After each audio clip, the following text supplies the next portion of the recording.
Well, hello there. Good evening and welcome once again to the Friday Rock Show. This is Tommy Vance, and I hope you're having a really good Christmas. Tonight, for the whole 2 hours, this program is dedicated to the music of AC/DC, and also the music that the members of AC/DC happen to like and play at home.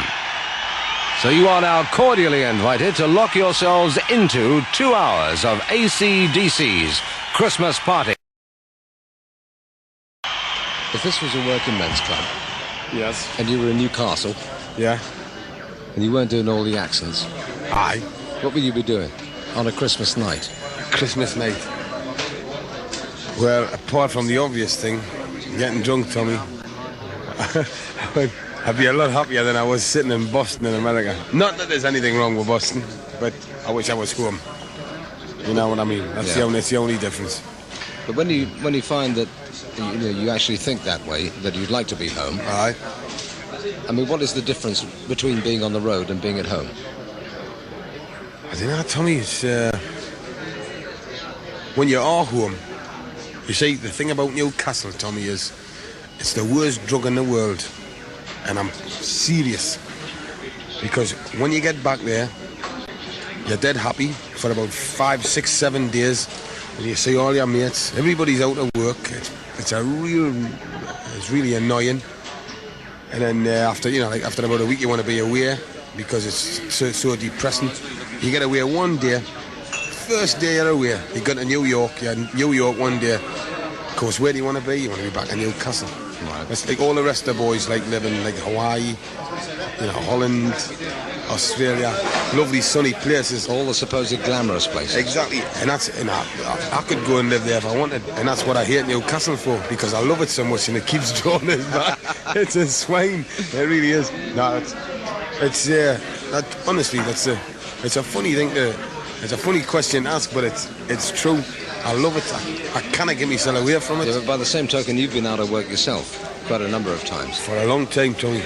I mean, you're a good duck and dive merchant, so you've always earned a living. I mean, you've never starved. You've got a family to look after. You've always looked after your family, right? Yeah. But you've seen the hard times, and now you're experiencing the good times. Yeah. Well, it is a good times, really. I mean, I've got to admit, it's a great way to make a living when you're really enjoying yourself. You know what I mean? I mean, when you go out on stage like this tonight and there's all the kids there going crazy and you're really enjoying what you're doing. Lucky, really, I think. Lucky, really. Lucky, really, yeah. No, it is. It's great, man. You've got the old dartboard in the back and the bar. But you still got to go on.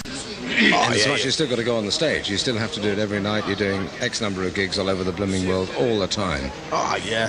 But the great thing is when you go backstage, first of all, and you're playing darts and all that, those 16 or 20,000 kids don't seem such a threat anymore because you're worrying about getting through to the next round of the darts final. Right. At $10 a head. At $10 a head, it's £200. The winner gets £200. I'll tell you, it's a big thing.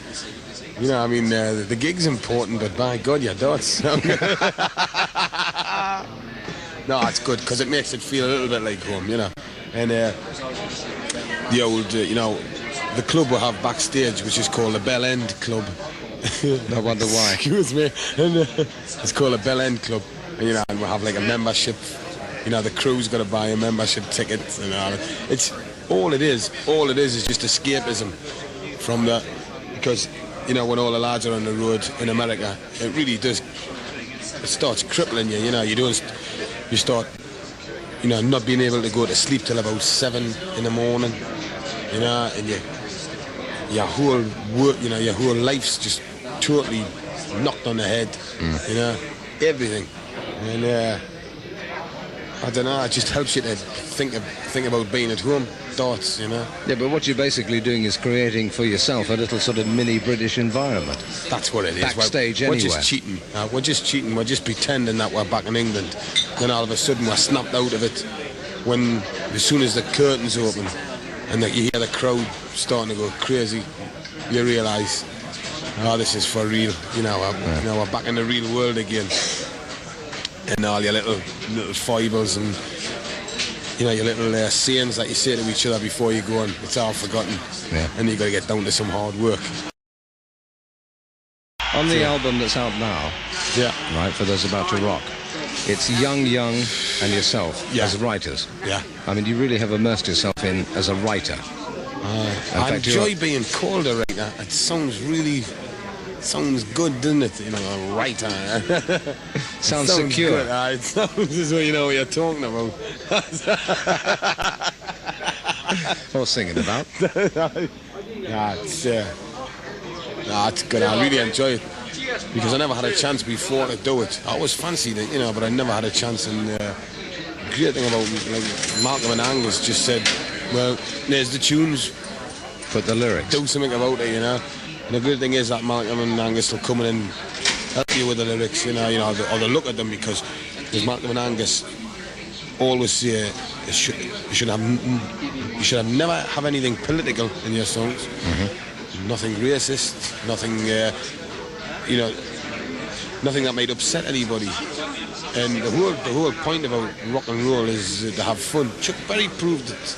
All his lyrics. Sure. Chuck Berry, he was chucked in prison more times than enough. Yeah, but mainly for not paying his tax.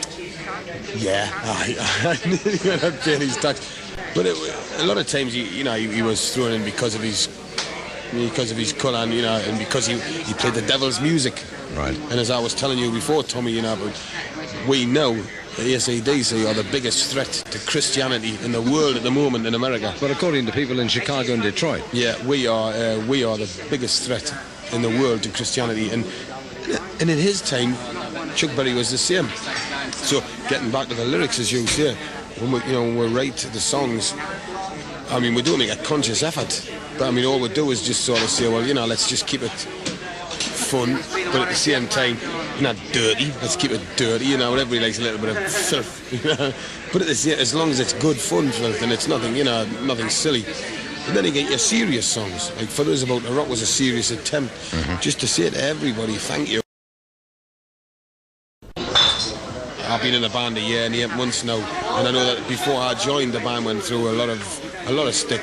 Every critic in the world, every newspaper in the world slagged them off as nothing more than, you know, this is just chainsaw rock and roll, you know, just cuts right through you. Yeah. Forget it. And they're starting to realise now that it is just genuine rock and roll. And whether it's got a place in history or not, we don't care.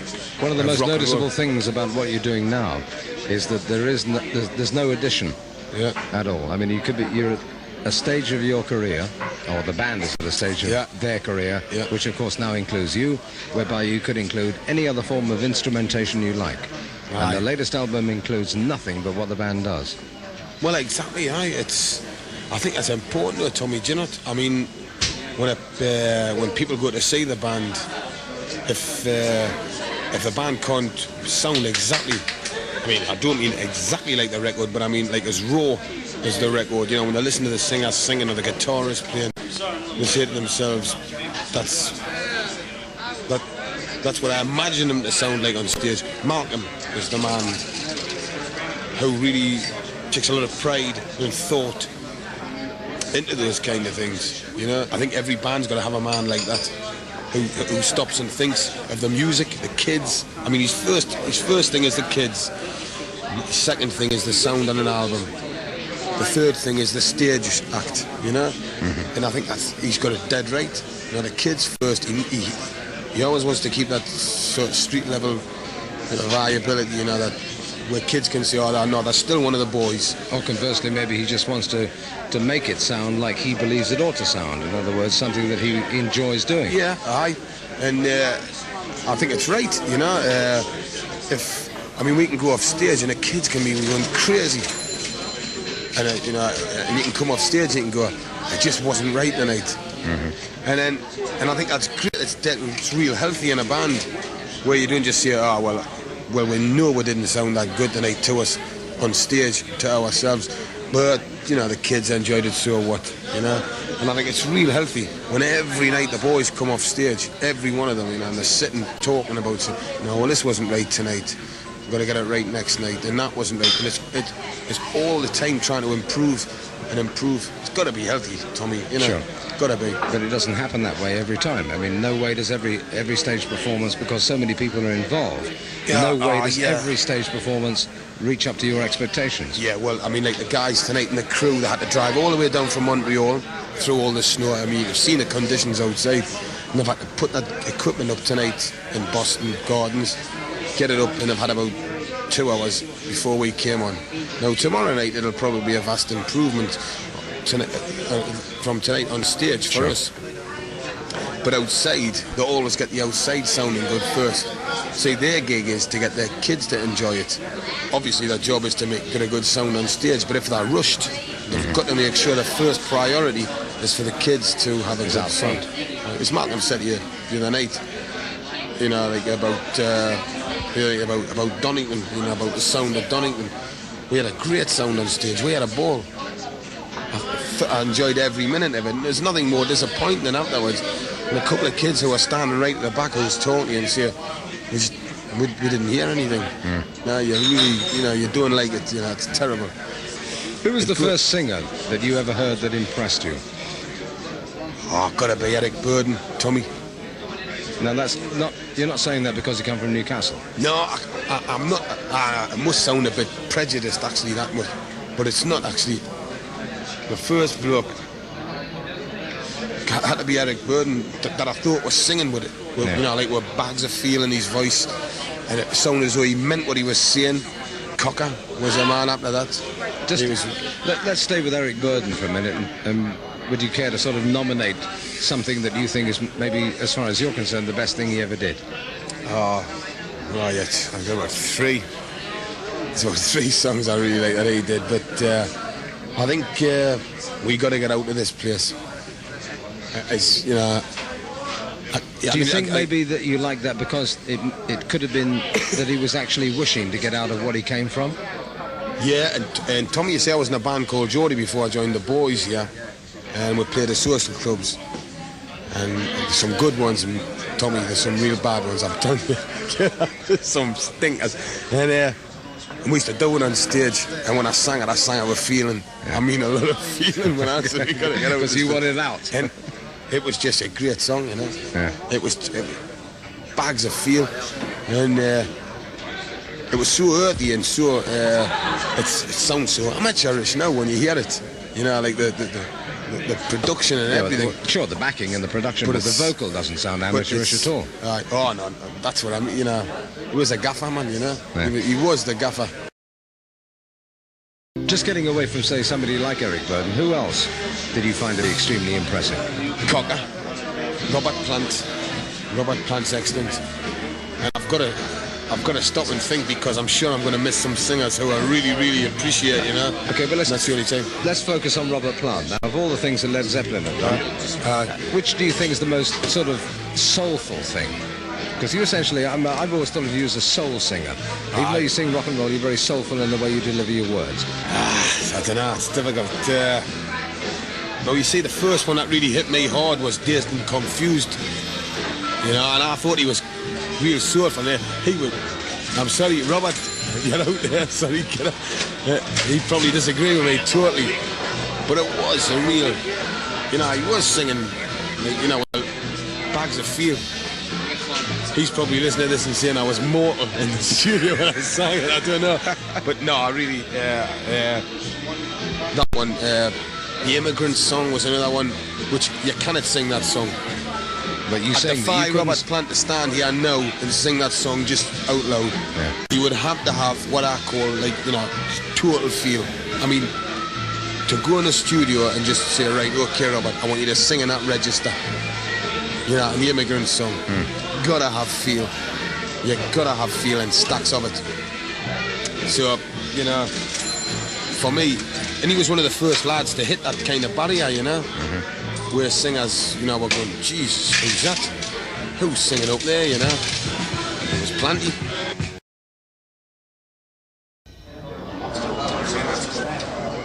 And the great thing is I like about Led Zeppelin as well, they never pushed themselves, they just kept themselves quiet and let the music do all the talking. And That's what I like about it. Is that a hard road to take? I don't know, this band's done it. This band's done it. The AC/DC have always been sort of quiet. I mean, we never, they don't do many interviews at all. Just keep themselves to themselves. Because basically the thing is that they want them just to talk to their fans and the audience, you know. As the boys say, there's 3 gigs in the world, you know. There's only 3 gigs in the world. It's a Newcastle Mayfair, Glasgow Apollo, and a Hammersmith Odeon. What about guitarists? Are there particular guitarists that you like, or particular guitar styles, or keyboard players, or which instrument do you respond to best? Well, guitar, you know. It's just a guitar. I mean, without talking about Angus, which is just going to be obvious and sort of biased, you know. Because to me, I just get off on him every night. Every time I see him, you know, I just kind of, this man's not real. But I mean, other guitarists who have really impressed is John Williams. I think he's brilliant. Guy with a ZZ Top. Take ZZ Top. Think about their earlier material. I mean, are there any tracks of theirs that you think are things that you care to play again and again and again? Yeah, there's one, La Grange by ZZ Top, of Tres Hombres album. Knockout. Brilliant. I love it. What about that track actually makes you go back to it again and again and again? I don't know, I think it's just I really like basic music, and it's just that basic riff, you know, the bam bam bam bam bam bam bam, and it's nothing. It's just old blues. Yeah.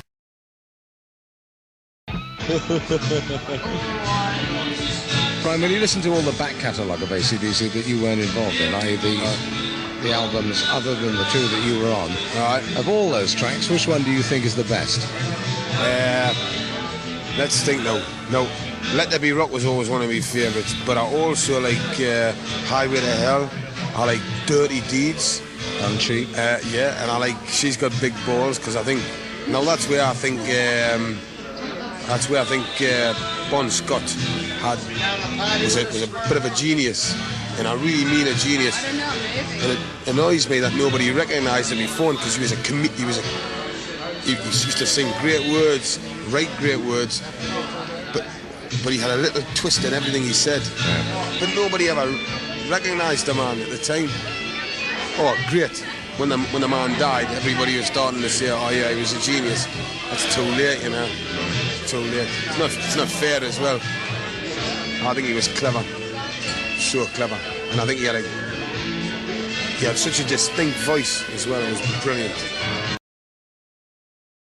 The records I've got, the boys give us the whole set in case I needed to learn any songs that we had to do and all that. And I really do genuinely play them all the time for pleasure, not to listen back to them or anything or find out anything. I listen to them for pleasure, you know, because I really do genuinely like them. In the old band I was in, we used to do 2 or 3 of the songs on stage, you know. Rosie's a classic, as far as I'm concerned. Whole lot of Rosie. It's a classic. It's also a great song, and it's a true story. But there's always that undercurrent of reality written in songs, but people don't take it as being real.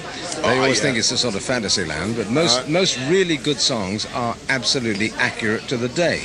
Oh yeah, well, I think all the songs on this album that we're doing, if you listen really carefully to them, is I'm not going to sing too much, you know. I'll get censored by the Beeb. Yeah, because I think they're going to take Let's Get It Up off as a single. They are. And if it gets it's about flags. Yeah? It's about flags. Oh, that's a good one, Tommy. Yes. Yes, it's about flags. And probably, you know, we just wrote it, you know, when we wrote it, it was a laugh, you know, but I mean, we wrote what had happened, you know. It was things that happened to you all in your life, you know. Sure. And but we wrote it in a roundabout kind of way, you know, loose lips, sink ships.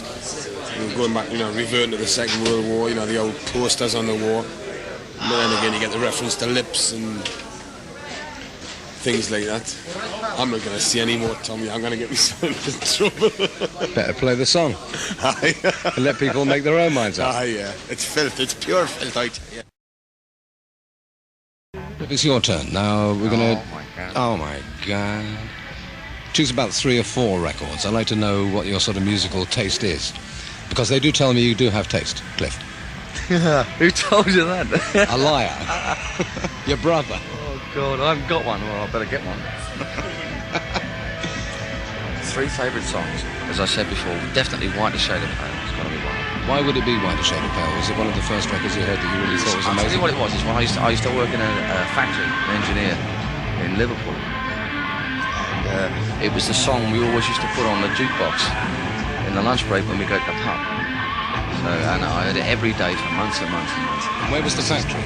It was in Upper Milk Street, just round the back of Lime Street in Liverpool. Is that where you were born? No. I was born in London, but I was brought up. My folks moved when I was about 10 to Liverpool, so I spent most of my first working years there, 2 years.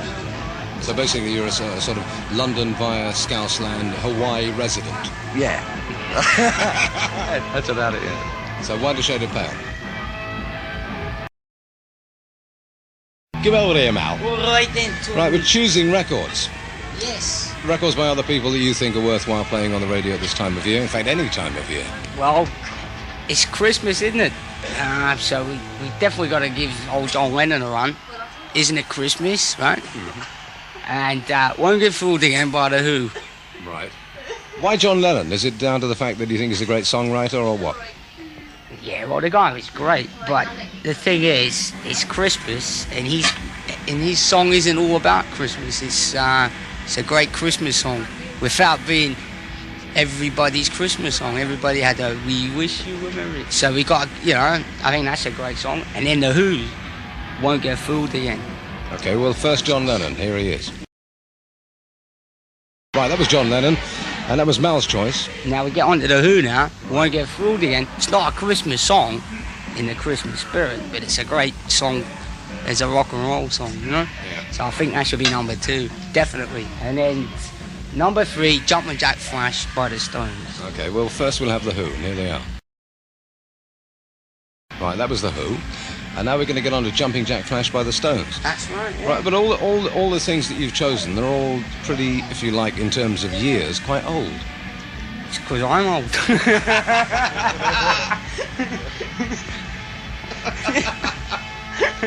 But you're not that old. I am. You really are. No. He's not drunk. No, if he's drunk, he wouldn't be talking. He'd be on his back, wouldn't he?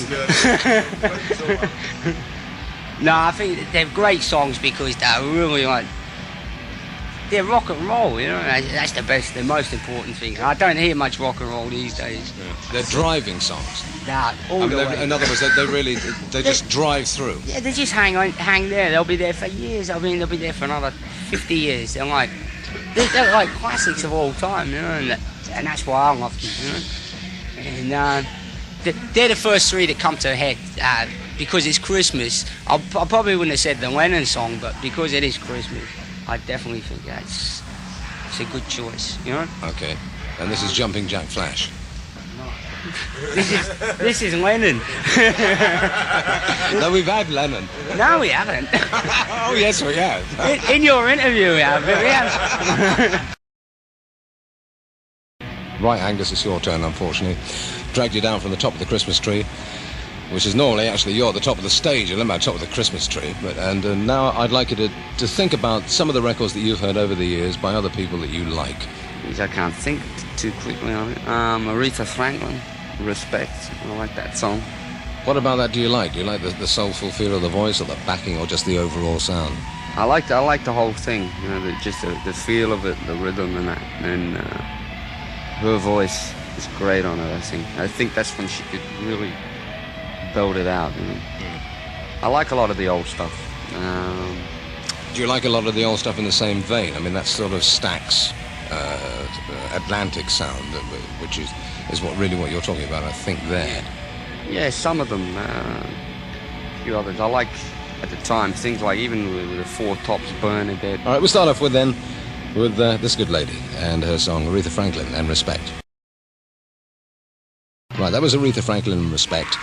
What about guitarists? Are there any guitarists? I mean, you being a very flamboyant lead guitarist, are there any guitarists that you really sit down and listen to or care about or try to emulate? Daffy Duck, Bugs Bunny. Geez, that's a hard one. Because what I used to always like best was, for something like me, I always like something that swings, you know. A lot of guitars don't swing, you know. So I never really liked the traditional sort of guitarists like you'd see. Most people would like the Claptons or the Hendrix or Jimmy Page or something like that. You know, I always liked. I would hear somebody on the radio, you know, and I would never remember who it was, you know. But I heard somebody the other day playing. It was in Chicago in a blues thing, and I thought that was good. It was more like a clarinet. You know? That's how I like. If I heard something I liked, I always liked the sound of a clarinet. If a guitar could sound like a clarinet because it's dead mellow and it swings, you know, and then it's more like a rhythm thing. It makes the audience move with it, you know, it makes it more exciting. So, but for somebody like that, I think about the closest that would come to that would be somebody like Chuck Berry, you know, somebody like that, or B.B. King can make it swing, you know? People like that. You know? But that really is not the way that you play the guitar. I'm sure you can play the guitar that way, but you don't play the guitar that way on stage. Yeah. Well, I try. Yeah, I know. I don't know where. You know, I pick a lot off. I used to pick a lot off Malcolm and that, you know, and anything else. But I learn. You know, that's where I learn is on the stage. You know, anything I play. You know, I've never really sort of, because I was never that good to sit down and copy something. I mean, you need talent for that, you know. But I think if I got it from anyone, I think I'd get it from more like Malcolm, you know, or saxophones or clarinets, you know, because they play and they, you know, that's who I think I can sound like, you know. As long as it's rocking, you know, I'm happy. You know. So really, I mean, you're completely self-taught. Yeah, you could say that. Self-indulgence, yeah. Let's think of a second record that you might like to play. Let's see. I always liked Little Richard's voice. You know? He always had a very powerful, wild, screaming thing. You know? And I always loved these, like Lucille, Long Tall Sally. I loved all those types of songs. They were great. I mean, you're great for a party. You put on one of them. Gets everybody going. Yeah, well, you hear these voices coming out. Right, that was Lucille by the remarkable Richard Penniman, a.k.a. Little Richard, the geezer that's been rocking around the Christmas tree for years and years and years. Do you have any memories about the early days, the very, very early days? In fact, can you remember the first time that the original unit, AC/DC, went on stage, and where? I remember it was a New Year's thing. It was 74. It was going into 74. The band had been together about 2 weeks, and we were booked to do. I was in a club, and it was the New Year's thing. You know, like what would you call it? Celebration, New Year's celebration. You know, like Kenny Everett type, except worse. And we had to. That's right. We had to get on and play. I think it was a few sets, 45 minutes or something like that. They used to go brackets. You know, we're going to do a bracket here. You know. Sounded like you were going to get nailed to the floor. So we had to get up and blast away. You know. But from the moment go, it went great. You know, because everyone thought, oh, these guys are a pack of loonies. You know, who's been feeding them the booze? You know. So that was the first one I can remember. I remember cha-cha-cha and all around the place too. They tend to do that thing in Australia when they've had a lot to drink. Now you got a #1 album in the States. Yeah. Printing error, I say. Only because he used to be a printer. Yeah, it's true, yeah. A bad one too. You've put a lot of work into it, haven't you? I mean, you haven't really relied on hit singles. It's been albums and tours. Yeah, basically albums and touring. It was the touring started it. We usually, if we went into a place, I mean, we went in small and then it just got bigger. Must be very gratifying, though, to see it, culminate, to use a posh BBC word, in a #1 album in America. I mean, that is like the top of the tree, Christmas or otherwise. Well, as I say, I mean, I got a lot of friends. In Chinese market. But, yeah, I suppose it is good, it's great and everything. I'm still waiting on my check, though. You're a man that's known very much for your physical antics on stage, and you really, I don't know how you do it, without breaking both your legs every night. Have you ever really hurt yourself? Well, I'm walking with a limp at the moment. No, I've never really done myself any damage. I mean, I've had a few cuts, scrapes and bruises and things. But funny enough, it's always been not from doing the actual what I'm doing. It's usually something stupid, like, you walk off stage and go through the floor or something. Never anything bad on the stage, Just get a little cut every now and again. Or ingrown toenail. Or a bottle from an irate customer. Is there anybody in the UK that you'd like to say Happy Christmas to or otherwise, or tell them to drop dead or whatever you like? Geez, who can I say hello to? I've got a few relations in Scotland. I can say hello to them. Hello, Scotland. Well, it's cheaper than the Christmas card, you see. It is true, yeah. Cheaper than Telex, yeah. And we wish all the... I think the band would wish all the kids who buy the records. Only the ones who buy the records. Merry Christmas. And a Happy New Year. Well, in return for the greetings that you sent them, I'll send you greetings as well and wish you a happy Christmas. Oh, thank you, Tommy. I'll be likely to see you in the UK in '82. Probably, if you look pretty hard. I mean, I get out at the Heathrow. I mean, I'm always wandering around London.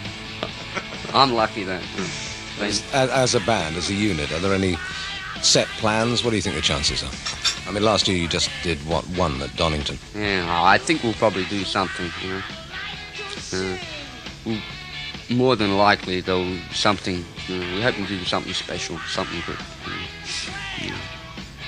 Maybe the audience can play for us and we can watch them. And there you have it, everybody. That was AC/DC's Christmas party, which I sincerely hope you enjoyed, and it gave you an insight into just exactly how genuine the people in the band are. And I'd like to thank everybody in the band for the assistance that I had from them directly. That, of course, is Brian and Angus and Mal and Phil and also Cliff. But not only that, also the road crew as well. Every single member of their road crew, including their couple of heavy guys who look after them, Wally being one of them, gave me all the assistance that I think I've never had such a good time with a rock and roll band ever. I'd also like to thank Carl from WEA Records in the United Kingdom for his assistance, totally invaluable. And Ian, who's the fellow that's actually in Japan today with his Japanese wife, though he does come from the United Kingdom, he gave a lot of assistance as well. Tony Wilson produced the programme, didn't you, Wilson? He's here. Happy New Year, everyone. Good one, wasn't it? Tasty. And also our engineers were Steve and John. My name's Tommy Vance. Good night. A message to all our fans from Boston, from the lads. We wish you a Merry Christmas. We wish you a Merry Christmas. We wish you a Merry Christmas.